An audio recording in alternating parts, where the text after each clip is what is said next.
Ndatangira musubiza ukanze kuri video, ibyo ushaka nibyo tugiye gukora. Tugiye kureba ko wakoreshereza ifashe ugura amayinite.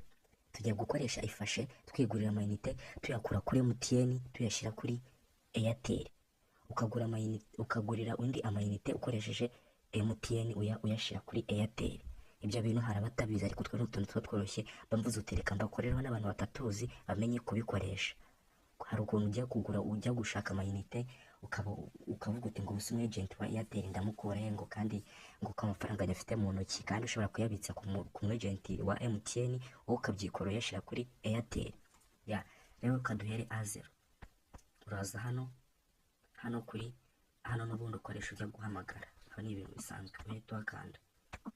Ukimara kuhakanda uri kubona hano tugeze mu mibare yacu, sibyo? None urahita ukanda akanyenyeri 622 uhita ukanda urwego. Turajyana step by step akantu ku kandi. Wowe nuza gukunda iyi video zo kubabarira ukande subscribe nawe wayikanze ndagushimira uri w'agaciro kuri njyewe. Urahita ukanda hano wemeze. Ukimara kwemeza urategereza.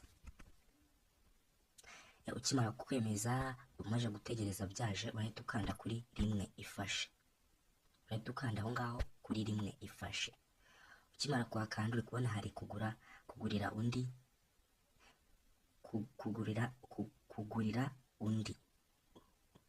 kugurira inite, kugura paka, kugura umuriro. Ibyo byose ni ibintu bitandukanye. Kubona ko n'umuriro wawugura ko tubwe tugiye kugura amayinite uguraza kandi urakanda ku kambere kugura inite. Numara kwakanda kugura inite barita bakugeza hano. Uri kubona hari nimero nsanzwe nguriraho, nsanzwe mereza uwo nshira amafaranga bahita bayiguhereza hejuru, ariko mu gihe udashaka gushiramo iyo ya mbere wowe uraza uyandikemo hano iyo ushaka. Wowe uraza wandikemo aho ngaho nimero yawe yindi ushaka. Kubera ari n'ubwa mbere urabugiyeho barita n'ubundi babiguhereza n'indi nimero barahita baguha. Ubwo ngiye bikankanda ku ya mbere. Ubwo nawe uraza gukanda kuyo ushizemo. None uri kubona hano ntago wemerewe kugurira undi muntu.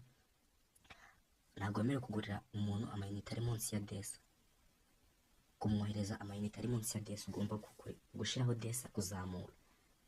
Kandi ibyo ngibyo ubikora ufiteho amafaranga kuri MTN. Iyo utayafiteho ubwo ngubwo bisaba kujya kuyabitsaho kugira ngo nyine uyohereze Airtel. None urahita ushyiramo wenda kandi ushyiramo 500. Muri hangana twatinze kuko ibindi mbikore ni utawutegereze hariya. Ko twabikanze ibi ni ibintu bisaba nyine kwihuta.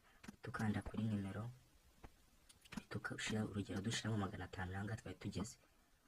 Ukimara kushiramo 500 baguha message inkoko kundi umuntu akubwira ngo ubikurize amafaranga ugategereza ka message ngo baguhe code.